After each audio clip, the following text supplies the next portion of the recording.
Alright, week 4 of spring anime. This week was exciting. Finally, what I was waiting for, a bunch of escalations. The stories keep ramping up, and all these shows are very exciting so far. So, yeah, let's get into it. Alright, starting off with Shadow's House, episodes 1 to 4. This was a new slice of life anime that I wanted to check out. I kind of slept on it for a bit just because the amount of shows we had this season. But then I started watching, I'm like, yeah, this is a good slice of life. This was probably the cutest horror anime you've ever seen. And yeah, the show is pretty good. Like, the idea is interesting, and all the characters are nice and fun. And what is it about? Well, it's about like these shadows living in a mansion. So they're like rich shadow people. They don't have faces, and they're like this one big family. And they basically have servants to clean up like the house because apparently they're shadows and they give off a lot of soot. So when the shadows express emotions and stuff, just like everything gets dirty. So they have these doll caretakers to like follow after them. So then we follow this doll, Amiliko. She's a short, blonde, cute doll. Our main character, she's very curious, asks a lot of questions, and wants to serve her master. The dolls are based off humans, so they have some type of emotion, but they're told to not stress over trivial things and just take care of their masters. But then Amiliko and her master Kate, they're pretty close. She's like curious and asks a lot of questions. She struggles a lot, and Kate tries to help her, so they're like really close together. We see Kate has some anxiety issues. She has trouble looking at people in the eye, and that kind of affects her standing in the family. But as of now, Amiliko is just cleaning after her room, learning more about the world, and serving her master Kate. So then one day, Amiliko is sent to clean the other parts of the house, and then we see there's like so many dolls. There's like hundreds of them just like cleaning up this huge mansion.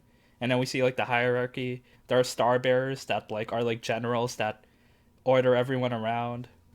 There's people that wear masks and clean specific areas and can't talk. So yeah, there's a lot of different types of dolls. A lot of cute anime personalities here. And Miliko's like really curious, asks questions a lot. And that kind of curious personality clashes with the way dolls are typically supposed to be, just like following their masters. We meet other characters in her team. One is named Mia, who's like pretty chill and friends with her. And then we see the dolls, their secondary purpose. They have to serve as their master's face. So they kind of have to mirror the master, and then like how they talk and react, like the doll has to copy that perfectly. So then Amiliko isn't really doing a good job at that. Her and her master seem to be a little different. Her master's a little reserved and quiet, and Amiliko's very expressive and emotional. So that's probably something that'll come up because it's said that if the doll isn't good enough, then they'll just be trashed. So there's definitely some toxic ranking system going on in this mansion that just makes people compete against each other, put each other down. So that plot point keeps resurfacing because like we see some evil dolls. Like there's this girl Barbie, and then she just like yells at people. So yeah, there's a lot of negative stuff going on in this mansion, and I guess it builds upon like the supernatural horror themes where it's not really spooky horror, it's like emotional baggage going on. But yeah, for a slice of life, the show is very interesting. The story points are pretty cool, and then the anime personalities, they're kind of repetitive, like it's like stuff we've already seen before, but they're still really fun. So in episode 4, Amiliko gets some new friends, Sean and Rum. They kind of get abused by Barbie because she's trying to blame someone who didn't clean enough because they're like these soot phantoms. They're like little dust bunnies that turn into huge bugs and attack people. So then Barbie wants to know like where the phantoms are coming from, and then she like blames Rum, who's like this unconfident girl that like always makes mistakes. And then Amiliko tries to protect Rum, and then Sean tries to protect Amiliko. So they're all working together in the night shift because Barbie forces them to find out where the soot phantoms are coming from. And then they work 5 nights in a row, they get all tired, and then they can't really serve their master that well because they're cleaning all the time and they don't have enough sleep. But then Amiliko, Sean, and Rum, they get to the bottom of this mystery. They find the soot phantoms are coming from like the attic where there's just like a bunch of dust that's like compiling from the other rooms. So yeah, they solve the mystery. And then we get Sean, Amiliko, and Rum, who are all three kind of like rejects of the house. They have like their own type of personality where they want to go out of their way to help people. So yeah, cute, fun, slice of life anime. It's like marketed as like a horror supernatural theme, which is like kind of like accurate, but and yeah, we follow our protagonist Amiliko, who's like a cute, explorative girl that wants to explore, question the ways, and help people around this shadow house. Okay, so for Tokyo Revengers episode 4, yeah, the story keeps going, just like goes hard, hits hard. Very fun to see Takamichi going on his mission to save the timeline. So then it starts off with Hina and Takamichi hanging out, taking the train together, looking at fireworks, studying together. So it kind of shows how Takamichi changes a little and how he still wants to protect Hina. And then once they see the fireworks on top of the building, Takamichi wants to hold Hinata's hand, so he goes over and grabs it. But then her brother comes in, Naoto. So then when he was grabbing her hand, he accidentally grabbed his hand. So he goes 12 years in the present. So it's pretty funny to see Naoto crashing his feel-good moment to Hinata. And since he accidentally went to the present time, I guess it's time to do some research on how to fix the timeline in the past. So then his big plan is to meet Sano Manjiro in the present time, because Takamichi became friends with him in the past and realizes that he's a pretty good guy, he has noble intentions. So what made the Manjiro gang turn into like these evil murderers? We also get some information on the time traveling method, where Takamichi's body just becomes an empty shell, like he has to like be strapped up to an IV to get nutrients. And then all the time he spends in the past, it's like converted into real time. So if he spends a week in the past and he travels back, then he's like a week forward into the future. So that's pretty good information to know, I guess. And then yeah, they plan to meet Sano in the present. So then they realize that Takamichi's friend Akun, who has like the big red mullet in the past, and then he planned to stab Kiyomasa. He's apparently a big gangster now. So in the previous timeline, he stabbed Kiyomasa, and then he went to jail for that and just became like a common criminal after that. So his life changed now because now he's a huge gangster working for the Manji gang, just like he's rich, has tattoos, runs a nightclub. So his life seems to have improved over here. So then Takamichi gets his phone number and calls him. And yeah, it's shown that they have a good relationship. So yeah, Takamichi and Naoto visit Akun at the club. And then we see him. He changed so much. So he's rich, he has cars and women. But then, like, he has shorter hair, a bunch of tattoos, and he looks like 30 years older. Like, Takamichi looks pretty young, but then him and Takamichi still seem to be good friends. So he asks Takamichi to talk one-on-one, and then they go to the roof of the nightclub. And then I got kind of anxiety because, like, nothing good can happen on a roof. Akun kind of regrets his life, which is kind of interesting because he has money, girls, women, but that's all he has. Like, he has no other purpose. But then after that, some heavy shit comes on because Akun tells Takamichi, I pushed you on the train that time. Episode 1, Akun was about to murder Takamichi. So our question is just straight up answered right here. Who pushed Takamichi on the train? It's his boy Akun. And then the fact that Takamichi survived, like Naoto saved him, he chalks it up to time travel. He's like, yo, Takamichi, you're affecting the timeline, right? And it was pretty wild that he jumped to this conclusion. Like, he's right, but goddamn. So then Akun realizes that Takamichi can time travel. It's like the only way he could avoid being hit by the train. And then he realizes that he's doing it all for Hinata. And then Akun tells him that, like, he regrets the gang life because he became Kisaki's dog. Kisaki is that evil dude with the glasses that, like, runs the Manji gang now. And he also hasn't seen Mikey in years. So yeah, Sano Manjiro, he's, like, missing in action for some reason. And the reason for that is because his boy Ken died. So yeah, Draken died.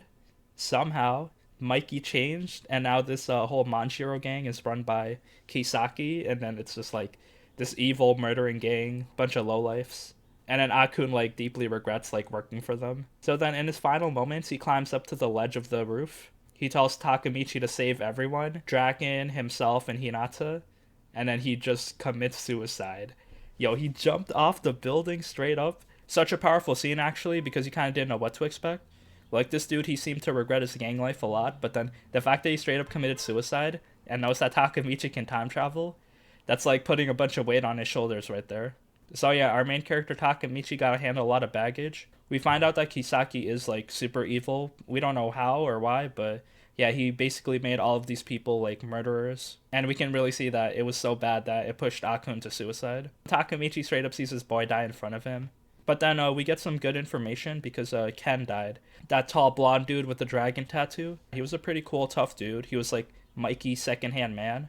So the fact that he died, like, was probably a big deal. So yeah, so much stuff is given to us this episode. We see, like, that 12-year time span is, like, really powerful. Because it's, like, all these dudes have their own backstories now. It's all kind of revolving around this gang. So it's all up to Takamichi to solve this mystery on how to save everyone. Okay, so for Vivy, Fluorite Eye's Song, episode 6. This was such a powerful episode. Another emotional episode for this series. And then, yeah, it's what you expect. A lot of nice music as well. It's kind of funny because we see Grace, the AI that married the Professor Tatsuya, and then she's like singing the OP song. And then kind of like 50% of this episode was just filled with that OP song just playing repeatedly over and over. So yeah, they played that song for a reason, but damn, the song kind of got played out so much this episode. It's still a good song, the OP, but the fact that they repeated it throughout this episode in different voices was pretty interesting. But yeah, anyway, Vivy rescued some of the terrorists that were drowning. She heals them up a bit. And then yeah, the situation in the island is that all the robots turned evil. So yeah, she says she wants to protect humans from dying from AIs. And then the terrorist kind of works with her to help her shut down the island. So then they fight some robots, and then Vivy goes to the control room, where she sees the Professor Tatsuya with his AI wife Grace.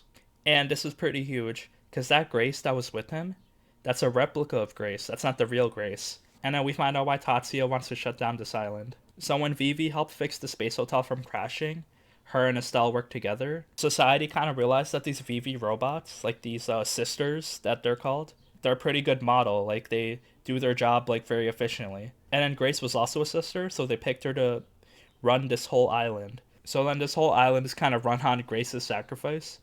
And then Tatsuya, who was about to marry her, his whole life and dreams was gone because his wife Grace was just sentenced to like become a slave on this island. So then the professor's mission was to shut down the island, but then he kind of wanted to copy her memories and store it into like the copy of Grace that he has living with him. And then he did it because he felt bad because they rewrote her soul basically. Because an AI soul is like their mission. So her mission was to like help people because she was a nurse. And then they kind of rewrote her mission to be in charge of this whole island. And it was all kind of a side effect of Vivy's actions because she made it so the AI sisters, they're like looked up upon in society, so now they're sentenced to be part of like huge important missions. So then after that we get a cool action scene where she's just flying into the core of the island. There's a bunch of tunnels and walls so she has to maneuver while she's flying on like this Matsumoto glider. And yeah, the OP keeps playing in the background behind all of this, Vivy's song. A cool action scene, she's flying into the core. We see Grace, she's like strapped up into the core, and then Vivy finally kills her. And it looks like she's crying a bit at the end. So yeah, Vivy fulfills her mission. She shuts down the island and kills Grace, which was actually pretty sad because Tatsuya wanted to marry her. But yeah, the way it worked, his wife was suffering on this island and then she finally died. Vivy meets him in an abandoned church at the island in the end. He's saying how would you live life if your one mission that you wanted to do was changed? And then he kills himself. So then yeah, Vivy sees this. She's trying to save people, but as a consequence of her actions, the dude killed himself. Very brutal, and then we see, like, she has the blue blood in her arm from killing Grace, and then the red blood on her other arm from touching the professor's dead body. So it's pretty deep over here. It's like humans and AIs, they're both people, and then they're both dying. So am I really doing the right thing? And then we kind of end the episode there. Very nice, emotional episode. Very cool story. And then in this episode, we kind of clearly see how Vivy kind of divides herself into two people. She's Diva, a person that can sing to people and make them happy.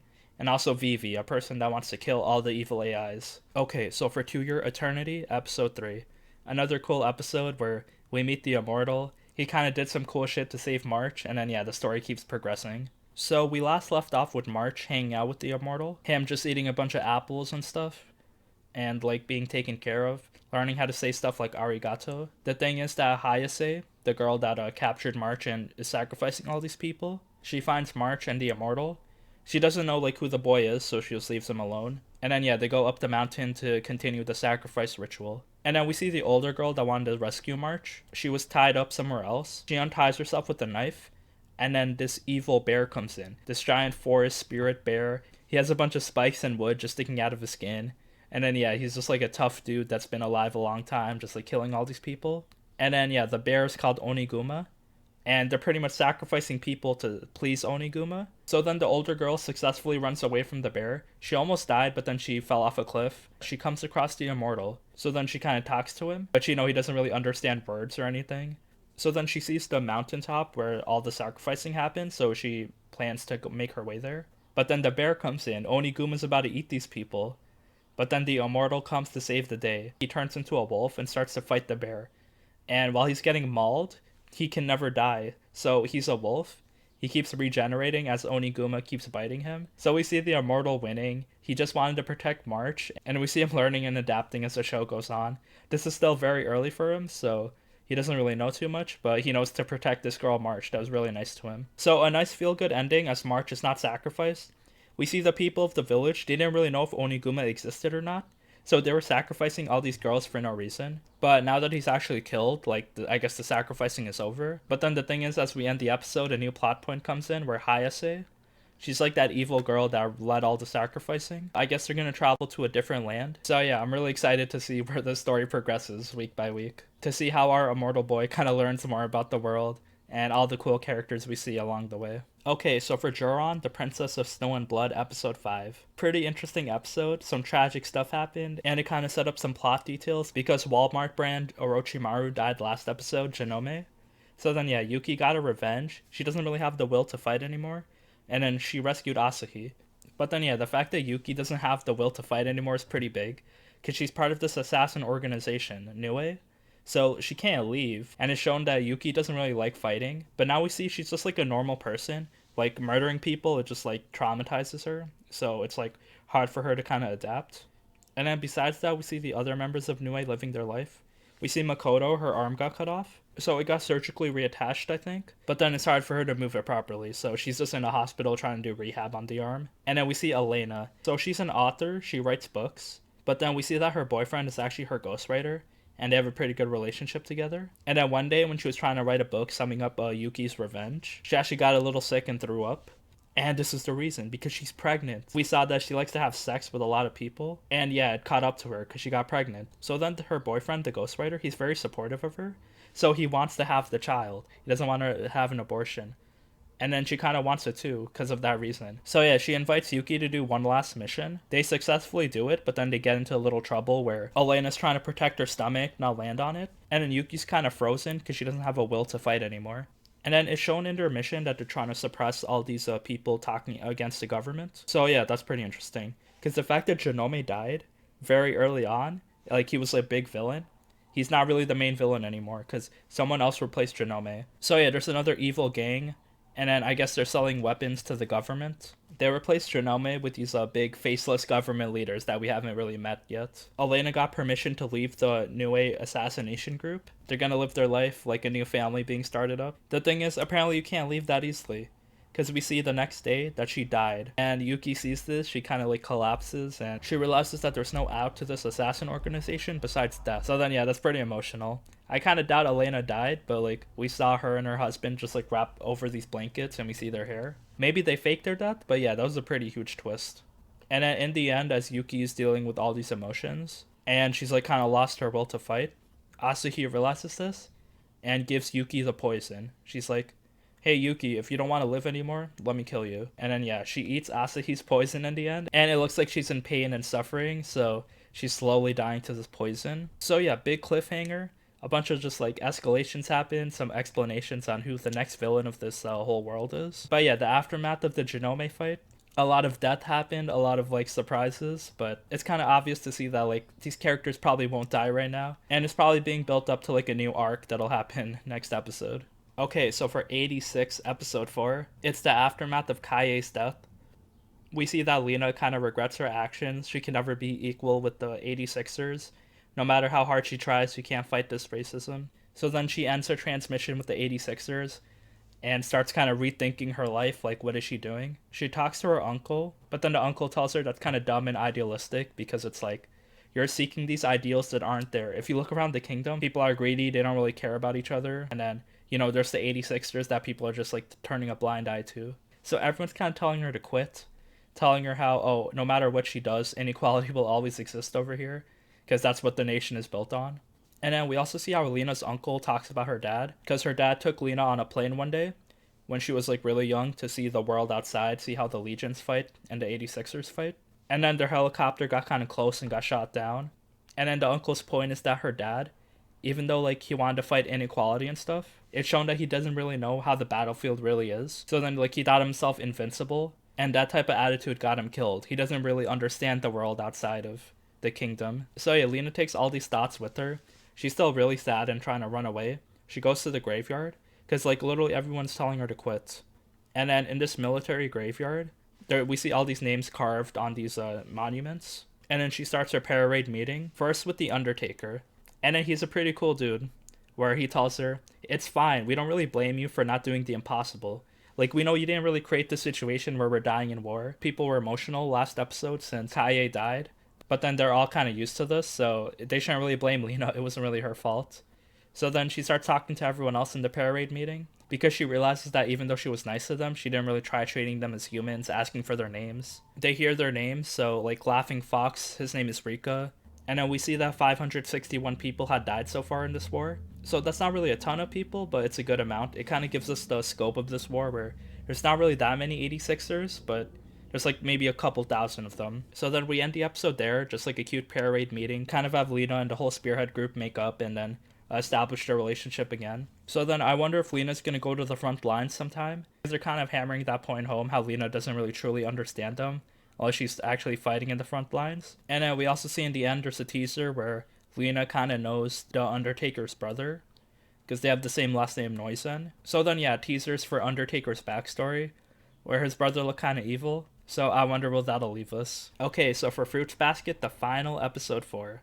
We sum up Isuzu's arc, the horse Zodiac girl, where she kind of gets a happy ending after a bit of suffering. So yeah, very good for her, because Akito kind of went off on her. So this is what happened. Akito basically has a black box, and I think it's filled with the ashes of her dad. So she's pretty attached to it, and we see that Akito's mom wants that black box.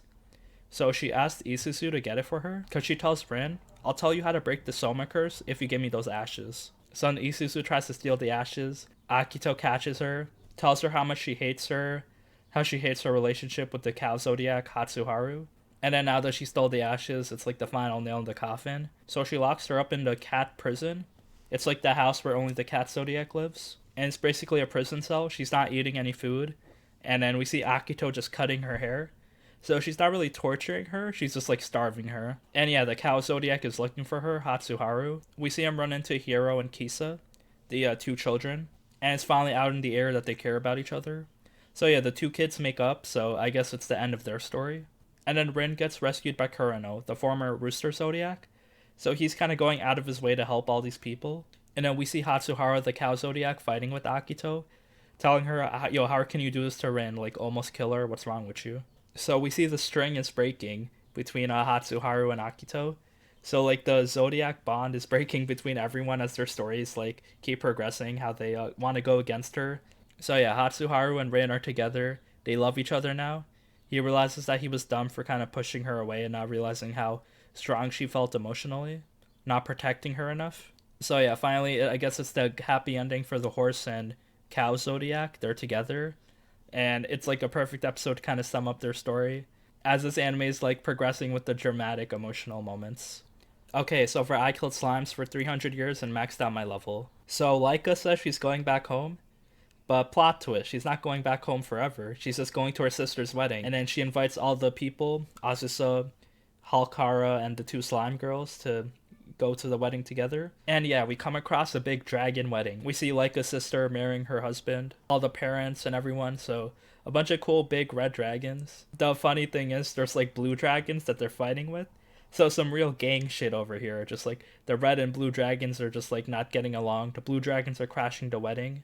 And yeah, they're led by Flat Torte, who's kind of jealous that Laika's sister is getting married while she's like 400 years old and single. And then yeah, they try to attack everyone.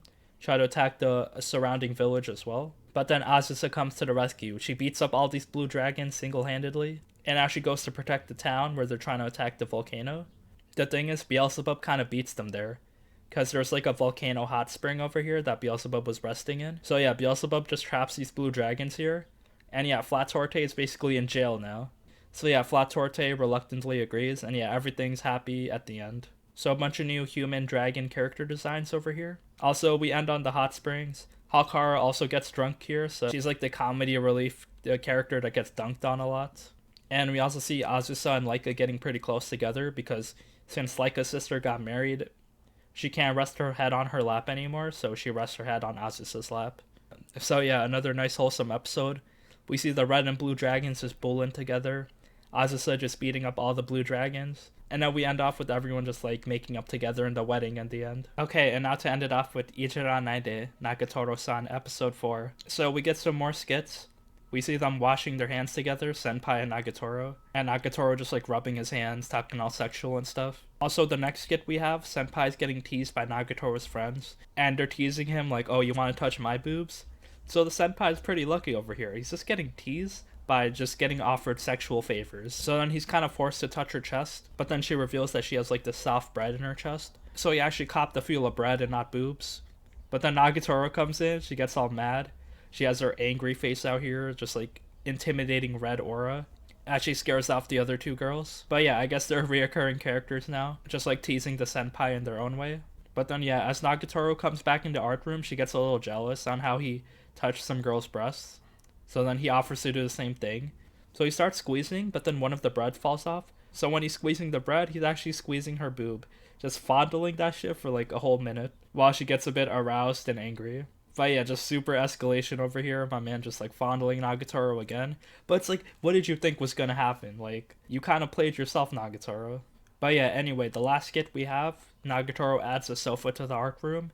She falls asleep on the sofa as the senpai draws her sleeping. So this was kind of a cute, wholesome ending here, where he draws like a nice picture of her sleeping. But then Nagatoro had to end it off on a tease where she attempts to kiss him. He closes his eyes, but then she has a stuffed animal that kisses him instead. We meet more characters that tease the senpai, but goddamn, he's getting a bit luckier now, so I guess he's getting kind of used to Nagatoro and her actions, and he's kind of embracing it in his own way.